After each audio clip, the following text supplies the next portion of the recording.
চন্দ্র সূর্য গ্রহণে স্ত্রী মিলন হলে ছেলে কানা হয়। লা হাওলা ওয়ালা কুওয়াতা ইল্লা বিল্লাহ। আল্লাহ তুমি বাঁচাও। আল্লাহ বলছেন নিসাউকুম হারসুল্লাকুম ফাতু হারসাকুম আন্না শাইতুম।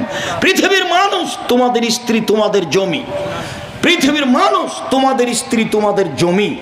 তোমরা তোমাদের জমি চাষ করো, স্ত্রীর নিকটে আসো তোমাদের ইচ্ছে মতো, সকালেই কি বিকেলেই কি ভরা পেটেই কি, চন্দ্রগ্রহণ লাগলেই কি আর না লাগলেই কি, ঋতুবতী অবস্থা ছাড়া সর্বদা তোমরা তোমাদের পারিবারিক জীবনে আসো তোমাদের ইচ্ছে মতো।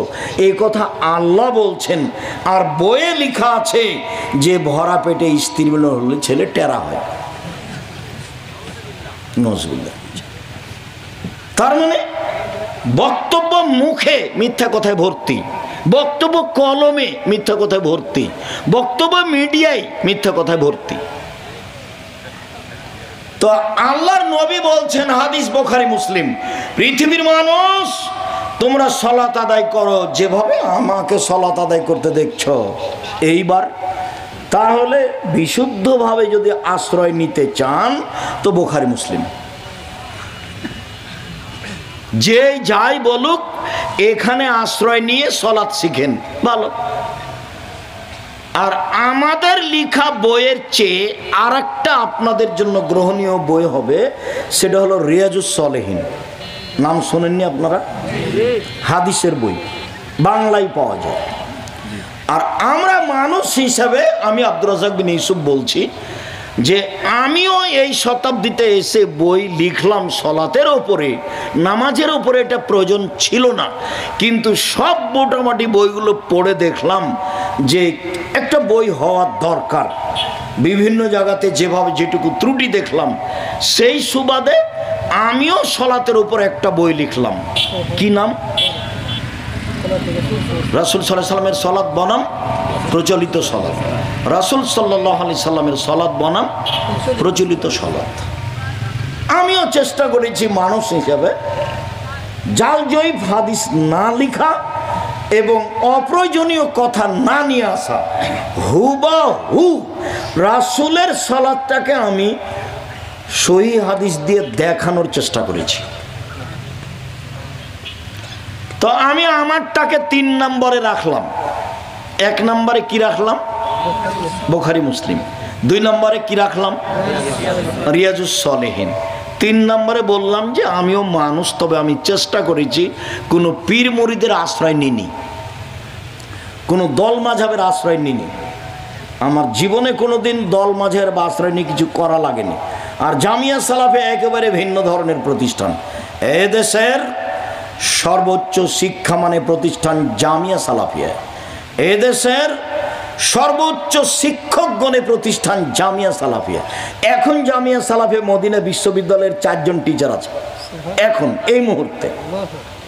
যারা আপনারা সম্মেলনে গেছেন তারা 4 জনকে দেখেছেন। আর যদি না গিয়ে থাকেন তা আমার কিছু করার নেই। আমি আপনাকে ডেকেছিলাম খুব কষ্ট করে, বিজ্ঞাপন পোস্টার ছাপিয়ে আমি মিডিয়াতে এসে, আর কতভাবে যে আপনাকে আমি ডেকেছি বক্তব্যর শেষে বলে, তারপরেও আপনার জামিয়া সালাফিয়া ডাঙ্গিপাড়ায় যাওয়ার সুযোগ হয়নি। কেন হয়নি তা আমি বলতে পারছি না। সবার জন্য একটাই বিষয় ছিল রাসূল সাল্লাল্লাহু আলাইহি সাল্লামের জীবনী। কেউ বদনাম নিয়ে মুখ খুলতে পাবে না, কারো বিরুদ্ধে মাযহাব নিয়ে কেউ মুখ খুলতে পাবে না। বাস নিজ নিজ বক্তব্য দিবে যেটা লিখে দিয়েছে। তো 4 জনকে আপনারা দেখেছেন নিজ চোখে। এটা হলো জামিয়া সালাফিয়া শিক্ষক মানে। আর ছাত্র শিক্ষক সংখ্যায় 300 জন, ছাত্র সংখ্যায় 5000। আর আয়তন যেটা রূপগঞ্জ নারায়ণগঞ্জ প্রায় এখন 100 বিঘা, যেটা রাজশাহী সেটা প্রায় 35 থেকে 40 বিঘা, যেটা এখন রাজশাহী তানোরে মেয়েদের জন্য সেটা আবার 60-70 বিঘা। বিশাল প্রতিষ্ঠান। শিরক মুক্ত প্রতিষ্ঠান জামিয়া সালাফিয়া, বিদাত মুক্ত প্রতিষ্ঠান জামিয়া সালাফিয়া, দল মুক্ত প্রতিষ্ঠান জামিয়া সালাফিয়া, সংগঠন মুক্ত প্রতিষ্ঠান জামিয়া সালাফিয়া, হিংসা মুক্ত প্রতিষ্ঠান জামিয়া সালাফিয়া। কথা যখন জাতির সামনে বলি তখন শিরক, বেদাত, হিংসা, দল, সংগঠন সবকে খালি করে রেখেছি, মাথায় এগুলো কিছু নেই, একবারে খালি অবস্থায় আছে আপনার সামনে। যেটাই সহিহ হাদিস হবে সেটাই মেনে নেব। যদি ভুল হয়ে থাকে বলা, ভুল বুঝার সাথে সাথে এ করবো, কথা আমারটা বাদ দেবো এবং সেটাই করে নেব, মেনে নেব। যাকে আপনাদের ভাষায় স্যালেন্ডার করলাম। খালি ধরা পড়লে আত্মমর্যাদার আমার 5 পয়সা দাম নেই। কথা রাসূল সাল্লাল্লাহু আলাইহি ওয়াসাল্লামের, পীর সাহেবের দাম নাই, বুজুর্গানের দিনের কোনো দাম নাই, হুজুরের কোনো দাম নেই। ইনারা যদি আল্লাহ আল্লাহ রাসূলের কথা অনুপাতে চলে থাকে তা আল্লাহ এদেরকে ভালো ফল দিবেন, আর যদি না চলে থাকেন তো ভালো ফল দিবেন না। চলেন এইবার তাহলে 3টে বইয়ের নাম করে সলাত দেখায়। আল্লাহু আকবার বলে সলাত আরম্ভ করবেন। আল্লাহু আকবার বলার পরে সুন্দর করে ওযু করে নেবেন। ওযু করার পূর্বে বিসমিল্লাহ বলবেন। ওযু শেষে দোয়া পড়বেন। পেশাব পায়খানার কাজ থাকলে শেষ করে নেবেন। পেশাব পায়খানার কাজ কথা বলতেই চট করে একটা হাদিস কথা মনে পড়ল। অবয়েব আনসারী বলছেন যে এই আয়াতটা কোবাবাসীদের জন্য নাজেল হয়েছে। ফিহে রিজালুন ইউহিব্বুনা ইয়াতাতাহারু আল্লাহু ইউহিব্বুল মুতাহহিরিন। মুতাহহিরিন এই গ্রামে সেখানে কতগুলি লোক আছে তারা পবিত্রতাকে ভালোবাসে, আল্লাহ পবিত্রতা অর্জনকারীকে ভালোবাসেনি। ইয়া যখন নাজিল হয়ে গেল তখন আল্লাহর নবী কোবার আনসারদের বললেন, ও কোবার আনসারবাসী, ইন্নাল্লাহ আসনা আলাইকুম ফি তুহুরিকুম ফামাত্তাহুরু। আল্লাহ তোমাদের পবিত্রতার প্রশংসা করছে গো। তোমাদের কি পবিত্রতা বলো তো? তোমরা কি পবিত্রতা অর্জন করো যে আল্লাহ তোমাদের প্রশংসা করছেন? ঘটনা কি একটু বলো তো। তখন তারা বলছে, আল্লাহ নবী শোনেন, 1 নাতাওয়াদ্দাউ লিসসালাতে, সালাতের জন্য পানি দিয়ে ওযু করি। 2 নাগতাসিলু লিল জানাবাত, ফরজ গোসল করি পানি দিয়ে। 3 নাস্তানজি বিল মায়ে, ইস্তেঞ্জা করি, পেশাব পায়খানার পরে পবিত্রতা অর্জন করি পানি দিয়ে। তখন আল্লাহ রাসূল বলছেন, হুয়া যাকা ফালাইকুমুহু, ঠিক ঠিক এটাই কথা। এই কারণে আল্লাহ তোমাদের প্রশংসা করছেন, এইটাকে ধরে রাখো। 1 পানি দিয়ে ওযু করি, মনে থাকবে না মনে হয়? 2 ফরজ গোসল করি পানি দিয়ে। 3 পেশাব পায়খানার পরে পবিত্রতা অর্জন করি পানি দিয়ে। তা আল্লাহ নবী বলে, হ্যাঁ ঠিক এটাই। ভারত, বাংলাদেশ, পাকিস্তানের এক শ্রেণীর আলেম ওলামা বুঝে নিল যে প্রশংসা মানে হলো এই, আগে ঢেল টিস্যু পেপার নিয়ে 40 কদম হাঁটো, পায়ের ওপরে পা উঠাও, খক খক করে কাশো, তাহলে হলো পবিত্রতা। এইটা আল্লাহ বলেছেন, সেটা হলো প্রশংসা। অথচ আল্লাহ রাসূল এই কথা বললেন না, তারা এই কথা বলল না। তা আপনি যদি 40 কদম হাঁটেন তারপরে মনে করেন যে পেশাব আর আসবে না, তো এখন আপনার পিছনে শয়তান লেগে গেছে। 40 কদম কেন, 40 ঘন্টা পরে যদি আপনি ঢেল টিস্যু পেপার ফেলেন তো তাও মনে হবে যে পেশাব আসলো। কেন? এখন শয়তান আপনার পেশাবের রাস্তায় কাজ করছে, যে পেশাব যা, পেশাব যা, ওর মনে হোক যেন পেশাব যাচ্ছে। এটা হবেই, ওকে এত পাওয়ার দেওয়া আছে, সব পাওয়ার ও চেয়ে নিয়েছে। চেয়ে নিয়ে বলছে যে আদমের ছেলে মেয়ে জান্নাতে কিভাবে যায়, চাঁপাইনবাবগঞ্জের ভাষায়, আমি ওদের দেখে ছেড়ে দেব। আল্লাহর সামনে বলছেন যে তোমার ইজ্জতের কসম, তোমার সম্মানের কসম, তোমার মর্যাদার কসম, আদমের ছেলেমেয়ের দেহে যতদিন শ্বাস থাকবে ততদিন তাকে আমি ভুল পথে নিয়ে যাব। টাকনোর নিচে প্যান্ট পরা আমি তাকে ভালো করে দেখাবই, ও দেখবে ভালো কাজ। দিন রাত মেয়ে মানুষকে দেখবে ল্যাংটা অবস্থায় মোবাইলে, ও বলবে যে এই যে ভালো কাজ। দিন রাত মহিলারা নগ্ন পোশাক পরে চলবে, ওর মাথায় কাপড় দেওয়াটা তার কাছে ভারী। যদি ওর মায়ের চাপে দেয়ও, বাড়ি থেকে বের হওয়ার পরে মাথা থেকে কাপড়টা নামিয়ে দিবে। শয়তান বলছে যে তুই মাথায় কাপড় কেন দিবি। আর আরেকটা আপনারা শুনে অবাক হবেন, শয়তান কিন্তু 14 ইলিমের পড়া। কয় ইলিমের পড়া? মানে সব বিদ্যা আছে, ভালোভাবে জানে যে ইহুদি জাহান্নামে যাবে। তো ইহুদিকে গিয়ে কি বলবে যে নামাজ পড়িও না? ওটা তো ওই পাতা তো শেষ। ভালোভাবে জানে খ্রিস্টান জাহান্নামে যাবে, তো ওই পাতাও শেষ। তাহলে তো পৃথিবীর 3 ভাগের 2 ভাগ মানুষ চলে গেল। হিন্দু জাহান্নামে যাবে, ও ভালোভাবে জানে। তো ওর কাছে কি তার কোনো কাজ আছে? নেই। যারা কাদিয়ানি, যারা শিয়ে, যারা মুরজিয়ে, যারা জাবরিয়ে, যারা জাহামিয়ে, যারা কাররামিয়ে, এরা জাহান্নামে যাবে এই কথা শয়তান জানে। তো সেখানে গিয়ে তার কিছু করার আছে? কিছু নেই। যেসব ছেলে মেয়েরা কলেজ বিশ্ববিদ্যালয়ে পড়ে, দিন রাত জেনা করে, ও জানে যে আমার এখানে কাজ নাই, তখন ও কোনো জায়গা না পেয়ে মাদ্রাসায় চলে গেছে। তা আপনি যখন সাদ করে ছেলেটা ভর্তি করেছেন মাদ্রাসায়, 3 মাস পরে আপনি গিয়ে দেখছেন যে ছেলে মাঠের মধ্যে খেলাচ্ছে। ইন্না লিল্লাহি ওয়া ইন্না ইলাইহি রাজিউন। আব্দুর রাজ্জাক সাহেব, আপনার উপরে ভালোবাসার দাবিতে ছেলে দিয়েছিলাম, যা শিখেছিল সেটাও ভুলে গেছে। তা আমি এখন কি দিয়ে বুঝাই? বলে একটু দেরি করেন, বিদ্যা তাড়াতাড়ি হবে না, অনেক দিন সময় লাগবে। শয়তান তাকে ধোঁকা দিবে, ও চেষ্টা করবে, শয়তান তাকে ধোঁকা দিবে, ও চেষ্টা করবে। তোমার ব্যাপারে বলি একটা ছেলে কথা শোনো, তুমিও কিন্তু একবারে কসম করে বলেছিলে যে মেয়েটাকে আর দেখবো না মোবাইলে। তুই কসম করে শুয়েছ, 10 মিনিট পার হয়নি তুমি আবার ধীরে হাতটা দিলে মোবাইলে। এটা কে করছে বলো? শয়তান। উপস্থিত বৈঠকের দিনই মুসলিম বোন, আপনাকে একটা কথা শোনাই, যে কথাটা আপনার জন্য। এই মেয়ে, কথা বলছো কেন? চুপ থাকো। উপস্থিত বৈঠকের দিনই মুসলিম বোন, শোনেন আপনাকে একটা কথা বলি। সংসার ভালো করে গড়তে চাইলে জীবনে 2টা কাজ করবেন না। এক, প্রতিবাদ করবেন না স্বামীর সামনে, প্রতিবাদ। হ্যাঁ, তুমি আমার মাকে এভাবে বললে কেন? হ্যাঁ, তুমি এই কথা বললে কেন? তুমি এই জিনিসটা করলে কেন? এই কথা যদি বলেন তো শয়তান খালি বলিয়ে নিবে, বল না, বল না, ওই যে তোর কথা মানেনি, ওই যে তোর মাকে গালি দিল, ওই যে তোর বাপের বাড়ি থেকে এসে এই জিনিস করলো, এই করলো, খালি দিন রাত বলিয়ে নিবে। আর আরেকটা কাজ, অভিমান করবেন না। ও, তুমি আমাকে রাজশাহী সহ দেখাতে নিয়ে গেলে না, তুমি আমাকে এবার ঈদে একটা ভালো শাড়ি দিলে না, এর নাম অভিমান।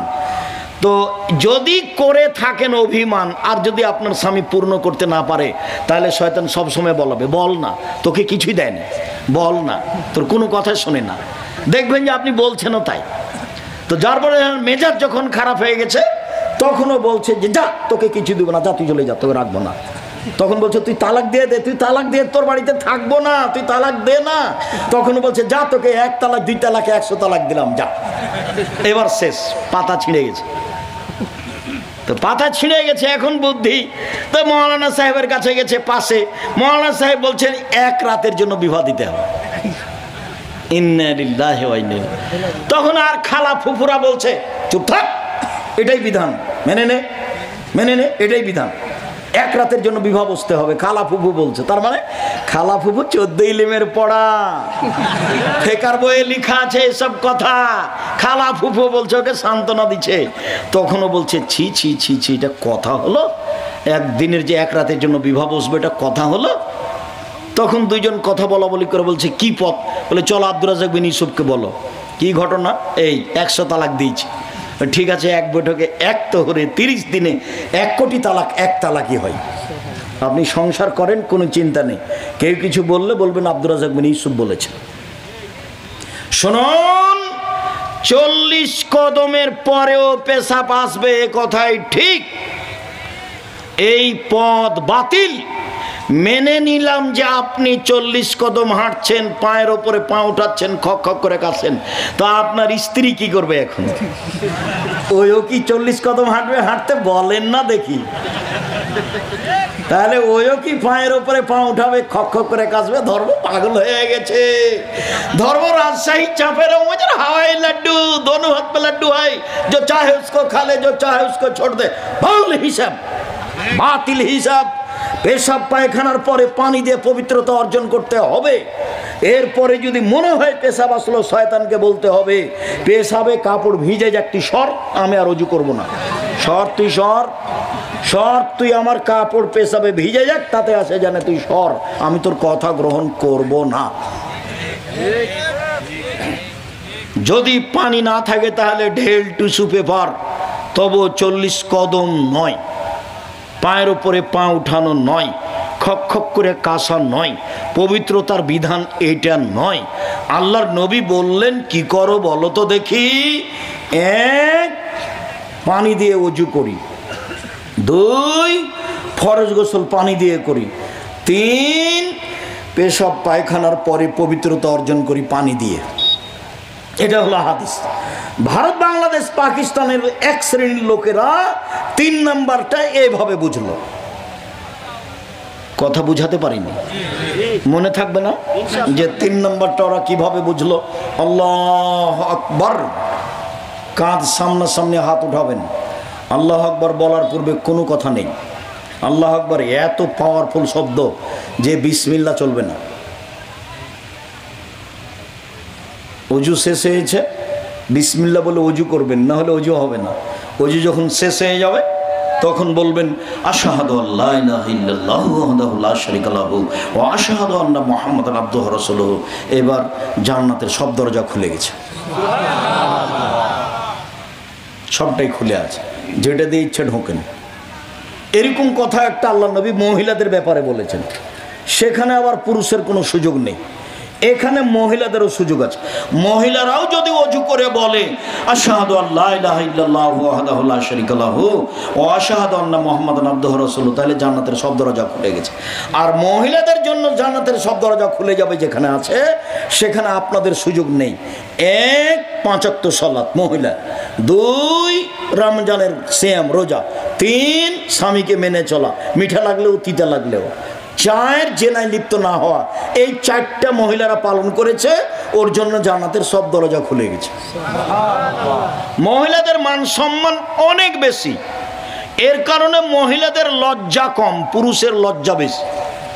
সিনেমাতে দেখেন, মোবাইলে দেখেন, রাস্তাঘাটে দেখছেন মহিলা ল্যাংটা হয়ে আছে, আর ওর স্বামী ফুল প্যান্ট পরে আছে, গলায় টাই আছে, হাতওয়ালা জামা আছে, পায়ে মোজা আছে। পুরুষ মানুষ কত ঝকঝকে পোশাক পরে আছে, বউ সাথে আছে, ল্যাংটা হয়ে আছে। আর বড় ডাক্তারের কথা তো বলেছি, বড় ডাক্তারের আমি ওইভাবে নিন্দা করিনি, আমি এটা দুঃখে কষ্টে বলেছি। সবাই খারাপ এ কথা আমি বলিনি, বড় ডাক্তার সবাই খারাপ হবে এ কথা আমি বলিনি। তবে টাকা নিয়ে যদি ও অন্য কোম্পানির প্রেসক্রিপশন লেখে থাকে তাহলে সে জুতা খাওয়ার যোগ্য, এই কথাই ঠিক। ওর বিদ্যা তাকে বলবে আমি রোগীর চিকিৎসা করব, সবচেয়ে যেটা ভালো ওষুধ আমার বিদ্যায় আছে সেটাই লিখব।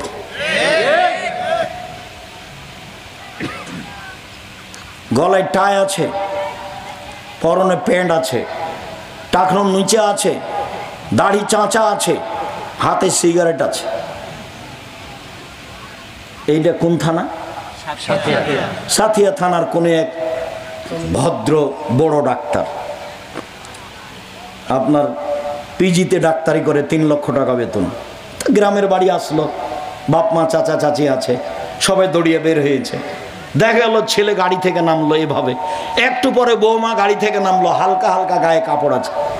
একটু পরে নাতনি গাড়ি থেকে নামলো, গায়ে কাপড় নেই। একটু পরে দেখা গেল গাড়ির পিছনে কুকুর আছে। সহযোগিতায় যারা আছে সব মহিলা মানুষ। প্রেসক্রিপশনে যা লিখেছে ওই কোম্পানির লেখা আছে যে টাকা দিয়েছে। বলেন এ শিক্ষিত মানুষ কিনা? নিজের বিবেচনা নিজের কাছে রাখতে হবে, অন্যের কাছে দিয়ে ফলাফল ভালো হবে না। আল্লাহু আকবার বলার পূর্বে কোনো কথা নেই, এটাই সবচেয়ে পাওয়ারফুল শব্দ। আল্লাহু আকবার বলে ডান হাতের কবজি বাম হাতের কবজির উপরে রাখতে হবে, সহিহ হাদিস। বাহুর উপর রাখতে হবে সহিহ হাদিস, তারপরে বুকের উপর রাখতে হবে সহিহ হাদিস, নাভির নিচে রাখা যায় প্রমাণে হাদিস তিনটাই জয়ীফ।